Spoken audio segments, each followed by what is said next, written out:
Sir मैं सबसे पहले तो ये बोलूँ, ये तबरेज रबड़ वाला जो है ना, ये शेख फैमिली है, ये बिहार से बिलोंग करती है, ये सिवान के डिस्ट्रिक्ट के आजू बाजू। इसने बीएमसी को ठका है कि मैं एक बिजनेस कम्युनिटी से ताल्लुक़ रखता हूँ।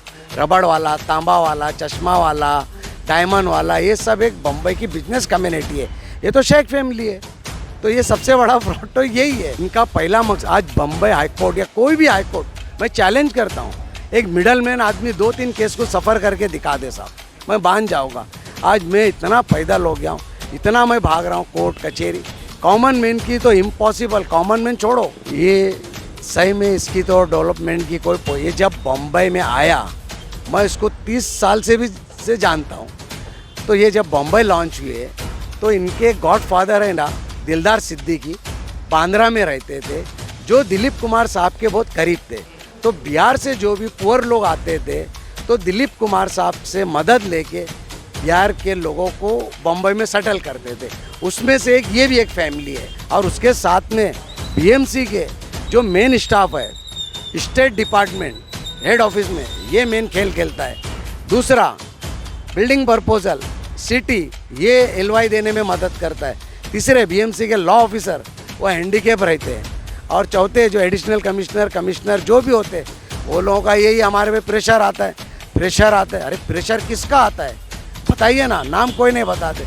लेकिन मेरी जानकारी से ये पता चला है कि मैं आपको शॉर्ट में बोलता हूँ, ये बम्बई है, अपन दोनों भाव मिलून बाटून खाओ। तो प्रेशर यही होता है, आप समझ गए।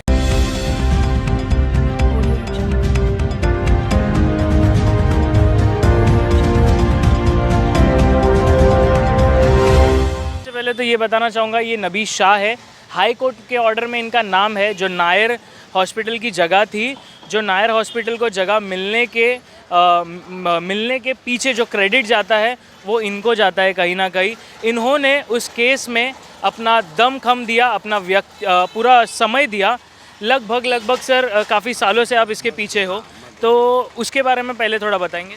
सर मैं 2006 में फर्स्ट विक्टिम था, 2005 में आरटीआई में। और मैं जब हॉस्पिटल में सफ़र किया 3 महीना, तो मैंने देखा कि सरकारी हॉस्पिटल में क्या प्रॉब्लम होते हैं, क्या नहीं होते। और एक बेचारी टाइम्स ऑफ इंडिया की रिपोर्टर थी, स्वाति मैडम ने मेरा इस पर कवरेज किया। उसके बाद से मैंने हॉस्पिटल्स और स्कूल और कुएं तालाब पे मैंने संघर्ष करने का काम शुरू कर दिया। लेकिन मुझे जब मालूम पड़ा कि नायर हॉस्पिटल की धर्मशाला की जगह कब्जा हो गई और ये blacklist builder is a criminal, जो मेरे को हमेशा मारने की धमकी देता है, उड़ाने की, मेरे झूठे एनसी, झूठे एफआईआर करके मेरे को परेशान करता है, और यही इसकी पॉलिसी है। तो मैंने हिम्मत करके ऊपर वाले का नाम लेके इस नायर के प्रोजेक्ट में एंट्री हुआ। मेरा सिर्फ एक ही मकसद था, लार्जेस्ट पब्लिक बम्बई में आती है, वो इलाज करने के लिए, उनको रहने के लिए कहीं धर्मशाले नहीं होते, तो ये धर्मशाले का फरमाइश था। तो इसके लिए मैंने इस धर्मशाले की जगह के लिए लड़ा। आज मैं कहना चाहूँगा सर, आप जहाँ रहते थे उसकी थोड़ी कहानी सुनाएंगे कि यही बिल्डर आप कैसे वो नायर हॉस्पिटल की जो जगह थी वो उनको मिलने के लिए मदद तो किए, परंतु आपका विषय कहाँ से स्टार्ट हुआ, आपकी कहानी क्या है, उसके बारे में थोड़ा बताएंगे। मेरा जन्म से हम लोग सिवरी में रहते, और एक आस और उम्मीद से हम लोगों ने ये रीडेवलपमेंट में इसके साथ आ गए, मजबूरी में आ गए। ये घुस के आया है, 22 से बिल्डिंग का प्लान लेके ये अंदर आया, और ये प्रोजेक्ट को इसने कलेक्टर में लिया। पब्लिक ने इसको किसी ने भी स्वागत करके नहीं लाया। जो लोग स्वागत करके लाए थे वो आज अपने सुख शांति से बैठे हैं। और यहाँ मच्छी का कामकाज था, छोटे मोटे स्कॉल इंडस्ट्रीज थी, जिसमें मेरा भी दुकान था, मेरे सिस्टर का मकान था। आज वो सब चीज़ से हम लोग बेघर हो गए। और एक चिड़िया का घोंसला उजड़ता है तो चिड़िया बेचारी इतनी परेशान हो जाती। तो हम तो इंसान हैं, हमारा रोज़गार चला गया यहाँ से विकास के नाम पे, फिर हमारे घरे टूट गए, ये हो गया। और ये प्लॉट बीएमसी का है, और बीएमसी ने इस ब्लैकलिस्ट बिल्डर को दिया कैसे, हमारे यही ताज्जुब होता है। इसके पीछे कौन सी शक्ति है, कौन सी ताकत है, ये सारी चीज़। आज ये बीएमसी ने प्लॉट इनको हैंड ओवर किया। ये बीएमसी वाले बोलते हैं कि आप लोगों ने दिया, हम लोगों ने कभी इसको अपॉइंटमेंट नहीं किया।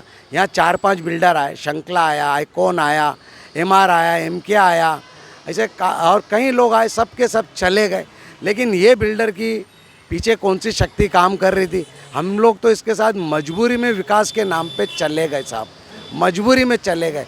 और हमारी लड़ाई इससे ये शुरू हुई कि ये कोई भी डीसी पॉलिसी एमसीजीएम की नहीं अपनाता है, ये अपना मसल अपना ताकत पावर रख के। ये बताइए कितने साल पहले आप लोगों को यहाँ से निकाला गया था? देखो ये सबसे पहले 22 बिल्डिंग को तोड़ा गया है, जो शरद काले के टाइम पे ये बिल्डिंग को एलवाई मिली थी, जब उस टाइम के तत्काल कमिश्नर उन्होंने बीएमसी के 3 बिल्डिंगों को ओनरशिप देने का कि अगर 3 बिल्डिंग सक्सेस होती है तो मैं ऑल ओवर बम्बई के बीएमसी की बिल्डिंग को सक्सेस करूँगी। तो उस टाइम के दत्ताराम राजेश शिर्के, सुवन सिंह कोहली, नारायण घाघरे लोगों ने बड़ी मेहनत से इसको कामयाब किया। तो लेकिन 22 में एक्स्ट्रा एफएसआई नहीं थी। ये 95 के बाद में ये अंदर इंटरव्यूइंग हुआ 22 के थ्रू। फिर होते होते फिर ये महाराष्ट्र मच्छीमार संघ को इसने डीहेबलेट बोल के गिराया कि कभी भी गिरेंगी, कभी भी टूटेंगी। ये सीमेंट चाल में भी इसने वही किया, कभी भी गिर। और बीएमसी अपने आंग पे लेती नहीं है, पुरानी बिल्डिंग हो चुकी है, भाई आप लोग खाली करके जाओ। अरे खाली करके जाओ तो आप बनाओ ना, आप क्यों नहीं करते? बीएमसी वर्ल्ड की लार्जेस्ट है बम्बई महानगर पालिका, आप खुद नहीं करती। और ब्लैक लिस्ट बिल्डरों के हाथ में आप अपनी साइट दे देते और उनको करोड़ों रुपए का फ़ायदा होता है। और उसके साथ में बीएमसी के जो मेन स्टाफ है, स्टेट डिपार्टमेंट हेड ऑफिस में, ये मेन खेल खेलता है। दूसरा, बिल्डिंग प्रपोजल सिटी ये एलवाई देने में मदद करता है। तीसरे, बीएमसी के लॉ ऑफिसर वो हैंडीकेप रहते हैं। और चौथे, जो एडिशनल कमिश्नर जो भी होते हैं, वो लोगों का यही हमारे पे प्रेशर आता है। अरे प्रेशर किसका आता है बताइए ना, नाम कोई नहीं बताते। लेकिन मेरी जानकारी से ये पता चला है कि मैं आपको शॉर्ट में बोलता हूँ, ये बम्बई है, अपन दोनों भाव मिलून बाटून खाओ। तो प्रेशर यही होता है, आप समझ गए। ये पॉलिटिक्स में तो आप इतनी खुल के इस बिल्डर के खिलाफ क्यों बोल रहे हो? आपको नहीं लगता कि आपका जो जगह यहाँ से लिया गया है वो कभी डेवलप्ड होगा? इम्पॉसिबल है, क्योंकि ये 270 करोड़ रुपीस इसको भरना है। कहाँ से भरेगा? वाइट पैसा लाएगा कहाँ से? इसके ऊपर अभी एडी के सब चार्जेस लगे हुए हैं। कई इन्वेस्टर बेचारे लोग परेशान हैं, जो लोगों ने चल उससे नहीं है। लेकिन हम लोग तो इस आस पे है ना कि साजा हमको एक घर मिल जाएगा, एक दुकान मिल जाएगा। और लगभग 15 साल से हो ये तो हो गया कि आप बोल रहे हो कि हमें मिली नहीं घर। अभी क्या अपेक्षा है कि आने वाले दिनों में भी ये बिल्डर करेगा ही नहीं काम? नहीं, अपेक्षा है ही नहीं, हो सकती है बट पॉसिबल। हमको बताइए ना, ये डीसी रूल कैसे फॉलो करेगा? बीएमसी अपना बड़ा रेवेन्यू कैसा लॉस करेगी? इसने देखो रोड रास्ते एक्वायर कर दिया, लाइट के खंभे गुल कर दिया।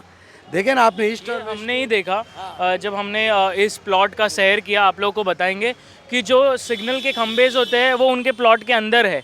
उन्होंने अब फुटपाथ की जगह भी एक्वायर कर लिया है और फुटपाथ की जगह वो अपने प्लॉट के अंदर दिखा सकते हैं। ये अभी तो मुझे मेरे नज़रिए से दिखा है, कैमरा के माध्यम से मैं दिखाने का प्रयास करूंगा कि जो फुटपाथ की जगह है इन्होंने अंदर अपने प्लॉट के अंदर कैप्चर किया है। मुझे ये बताइए कि अभी आप इस जो विषय है कि आपका एरिया डेवलप तो नहीं हो सकता इस बिल्डर से, तो आप इसके ऊपर क्या मुहिम चला रहे हो? ये काफ़ी डेवलपर लोगों को यहाँ लाया और काफ़ी डेवलपर लोग ने इसके ऊपर रिसर्च किया। 90% जो बड़े डेवलपर है उन्होंने हाथ छोड़ लिए। लेकिन मेरा ये रिक्वेस्ट है कि बीएमसी इसको डिसॉल्व करे और खुद टेंडर निकाले और हम लोगों को हमारा घर दे, हमारा दुकान दे, एलवाई को बरोबर चेक करे, एनेक्शल को बरोबर चेक करे। जो जो इसमें बड़ी बड़ी गलतियाँ हुई है, जो इसमें इन्वॉल्व है, इनको पॉलिटिक्स मिले। मैं हाथ जोड़ के रिक्वेस्ट करता हूँ मुंबई महानगर सर, मैं सबसे पहले तो ये बोलूँ, ये तबरेज़ रबड़ वाला जो है ना, ये शेख फैमिली है, ये बिहार से बिलोंग करती है। ये शिवांश के डिस्ट्रिक्ट के आजू बाजू इसने बीएमसी को ठका है कि मैं एक बिजनेस कम्युनिटी से ताल्लुक़ रखता हूँ। रबड़ वाला, तांबा वाला, चश्मा वाला, डायमंड वाला, ये सब एक बम्बई की बिजनेस कम्युनिटी है। ये तो शेख फैमिली है। तो ये सबसे बड़ा फ्रॉड तो यही है कि ये शेख से रबड़ वाला बना कैसा। और बीएमसी और पुलिस बोलती है अरे ये तो आपकी अच्छी कम्युनिटी में से बिलोंग करता है, बोरी है। अब ये जो कम्युनिटी को धोखा दे सकता है तो ये नेशन, सिटी, देश को क्यों नहीं देगा? नहीं तो हम लोग उसी केसेस किए आपके ऊपर? मेरे पे तो अभी तो मैंने आरटीआई से निकाला हूँ कि वो शरीफ इरालिया है, वो अपनी फैमिली, अपने स्टाफ की लड़कियों से मेरे पे एनसी करवाता है हरे किडवाई में जाके। फिर बाद में डीसीपी ईसीपी को बोलता है। फिर ऊपर से ये लोग प्रेशर लाते कि मैं गुंडा हूँ, मैं बड़ा। साहब मैं अच्छी जॉब पे काम कर चुका हूँ, मैं एक छोटा मोटा बिजनेसमैन हूँ, मैं ठीक हूँ।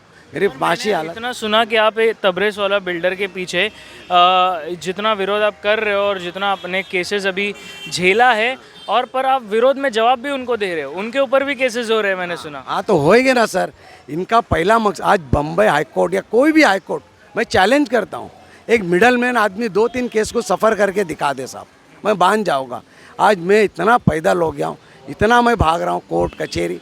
कॉमन मैन की तो इम्पॉसिबल, कॉमन मैन छोड़ो, मिडल मैन से अपर मैन, आज हाई कोर्ट में टॉप लॉयर लोग को, सीनियर काउंसिलों को अब फीस नहीं दे सकते साहब। छोटे मोटे लॉयर तुम्हारे से लेंगे, वो तुम्हारी हेयरिंग अटेंड नहीं कर पाएंगे, तुम्हारा कुछ भी नहीं। ये तो कुदरत ने मेरे को आप लोगों की दुआ से कुछ अच्छे काम किया हो मेरे को, और कुछ लोग मेरे साथ अच्छे लोग जुड़े हुए जो ब्यूरोक्रेट में टॉप लेवल पे बैठे हैं और बिजनेस में वो जानते हैं कि ये अच्छा काम कर रहा है। तो मेरे को कुदरतनली जो है बड़े लॉयर लोग का जो है ना पीछे से बैकग्राउंड सपोर्ट कब तक करेंगे सर, कब तक करेंगे? हम देखते हैं कि अभी आपकी उम्र भी होते जा रही है, ज़्यादा चलने नहीं होता, हाँ कोर्ट कचहरी इतना घूम रहे हो, तो कब तक करेंगे? क्या आपका विश्वास अब है? मेरी आस है, या तो मेरे को कोई घर दे दे, मेरा दुकान दे दे, मैं रोज़ी लेके बैठ जाऊँ। और मैं ये रिक्वेस्ट कर रहा हूँ कि भाई जैसा हमारा टूटा था हमको वैसा ही दुकान मकान बना के दे, ताकि हम हमारी रोज़ी तो चलाए। अब दूसरे लोग जो बाज़ार के व्यापारी है उनके पास पैसा है, या दूसरे जो टेनेंट है उनकी शायद एक्स्ट्रा इनकम होगी, वो लोग इसमें नहीं इंटरेस्ट ले रहे, वो उनका लुकआउट है।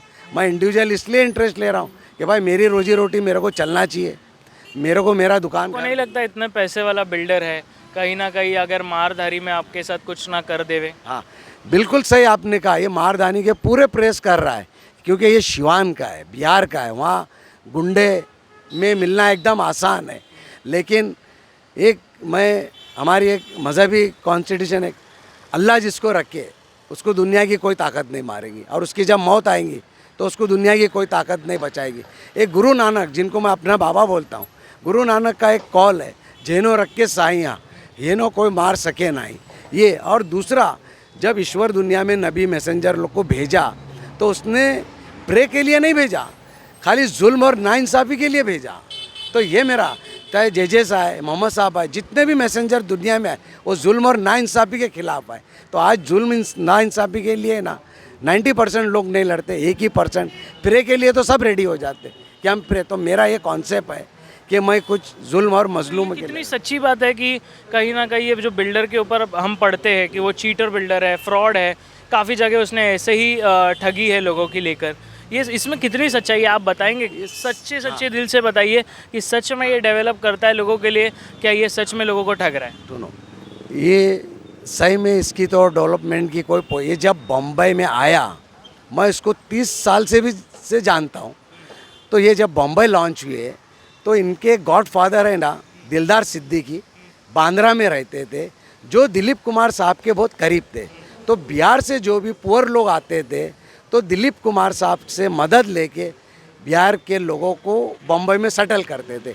उसमें से ये भी एक फैमिली है। तो ये लोग मुमरा में रहते थे, फिर मुमरा से भेंडी बाज़ार आए, फिर भेंडी बाज़ार से ये लोग आगरीपाड़ा में गए। इन्होंने एक जॉइंट में सिटी हाइट के साथ में डोंगरी में जो लाला की बिल्डिंग थी गैरेज, इनको इन्होंने बनाया। फिर नाग देवी में इनको बदरुद्दीन अजमल मिल गया, जो अपना MP है आसाम से। हाँ, तो उन्होंने इनको एक बिल्डिंग बनाया, वहाँ 4 लोग डेट हो गए। उनको शमशेर पठान साहब ने, उस टाइम के सीनियर इंस्पेक्टर ने, इनको एक समझो जीवन दान दे दिया, नहीं तो ये नाग देवी से इनकी एंड हो गई थी कहानी। आप क्या मैं ये बताना चाहता हूँ कि आपने पत्रकारी का बात किया, देखो ये इशू है माइनॉरिटी इशू। एक भी उर्दू अखबार ने ना इस न्यूज़ को नहीं शाये किया, ये दुख है। और ये जो उर्दू के नाम से जो चिल्ला रहे कि गवर्नमेंट, तो इनको आज इनके गिरेबान में झांकिए कि आज इतनी बड़ी लार्जेस्ट जो माइनॉरिटी उर्दू जानने वाली, आज वो अपने उर्दू अखबारों से महरूम है कि ये न्यूज़ उर्दू अखबार में क्यों नहीं आई। ये मैं आपको बता रहा हूँ कि ये पत्रलिज्म, जर्नलिज्म, सोशलिज्म क्या उर्दू अखबार पे नहीं बैठता है कि खाली रिलीजन ही आपको बताना है। तो ये समाज का बड़ा हिस्से को ये आपने बात छेड़ी, तो मैंने ये बात निकाला। एक भी उर्दू अखबार में आज न्यूज़ नहीं है। इससे पहले पत्रकारिता ये जो इलाके में रिपोर्ट, यहाँ ये जो इलाके में न्यूज़ जो चलता है कि उनकी आवाज़ भी दबाई जा रही है कि वो बिक चुके हैं। हाँ, तो ये